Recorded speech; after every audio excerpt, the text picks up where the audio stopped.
Greetings, YouTube. The February patch notes have just been released for Marvel Contest of Champions, and before we go over them, I just want to say the game's in a really weird place right now, if I'm being honest. I feel as though we're kind of at a crossroads for a lot of different players.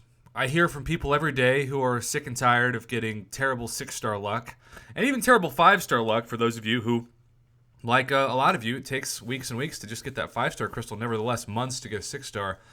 And then on top of that, we had the Abyss of Legends, which was billed and on paper looked like it was going to hold up to the hardest content ever. But the people who are true pros at this game, who have the kind of skills and dedication to long fights that I could never even dream of, have already beaten it. And on top of that, we've got Cal Whale, who decided to retire after his disagreement with the way Kabam handled the massive amount of allegations regarding fraud during the gifting event, which has led many to say that the gifting event will never come back. I don't know if I would go that far. Kabam makes too much money off of it to just take that out of their end-of-year bottom line, but I'm sure it might be revised if and when it does come back. So, needless to say, we're at a crossroads. And I will say, on a positive note, being objective, that I really, really enjoyed the Squirrel Girl monthly event. It was difficult, for me at least, to finish 100% every time in Epic without using at least a couple revives.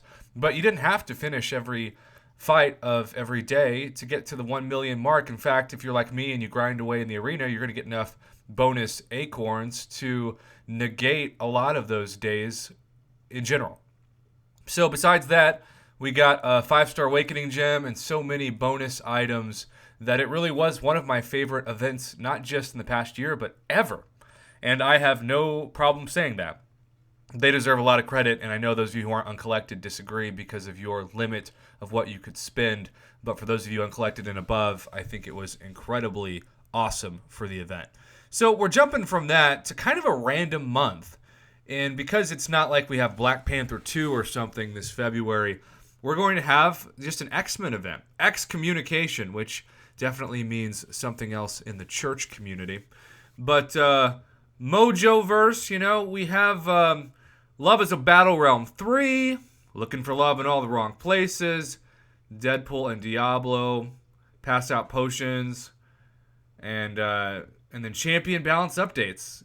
This is going to be the time where we see, well, how nerfed really is Namor and Cole Obsidian and how much better is Ebony Maw, Annihilus, and Human Torch. Now, the prestige being displayed is a controversial topic that I have seen discussed, and I haven't made a specific video about it yet because I want to see how it plays out and what people's thoughts are on it. I don't want to just speculate. But this is the first time we've seen this in the bug fix announcements with the notes. I don't know anybody that plays with Civil Warrior, but updated info page to correctly state that he receives a permanent armor up passive effect instead of a buff. Corvus, Special 1 will now correctly receive its plus 70% bonus damage if the opponent has an armor break active. That seems like a buff to Corvus, y'all.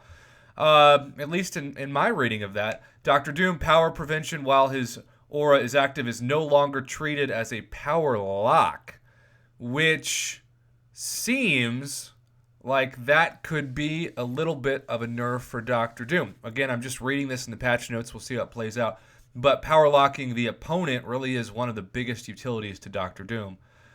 So a Corvus buff, a Dr. Doom nerf, those are two takeaways that I'm noticing so far.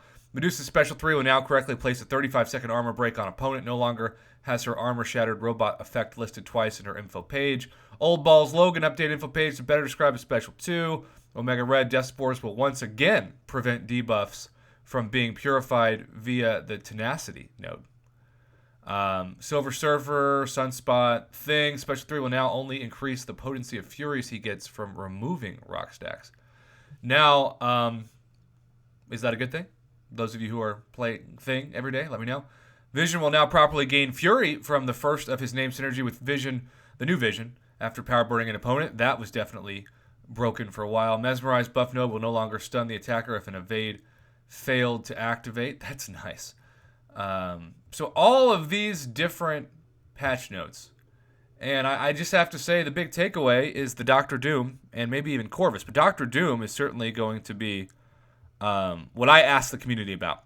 I have that 6-star. I haven't taken up to rank 2, but I've seen the Abyss videos where you can really power lock that opponent and make him do an awesome amount of damage. And I know that's where a lot of his utility comes in. So is this going to change Doom's utility? I'm not trying to say it will. I'm not trying to say it won't. I'm just reading one sentence in the patch notes. But for those of you who have him and have ranked him up, what are your thoughts on this? There has been speculation that he is the best champion to come out in the contest in months, and so needless to say, he will be the next Namor or Cole that gets tweaked. We see a small tweak in the patch notes of this that demands a discussion. So let me know in the comments below. I don't want to, come close to 10 minutes on this video. There's no need, so I'm going to end it here and just say thanks for watching. Have a good one. Happy Tuesday. Good luck with everything in Marvel Contest of Champions.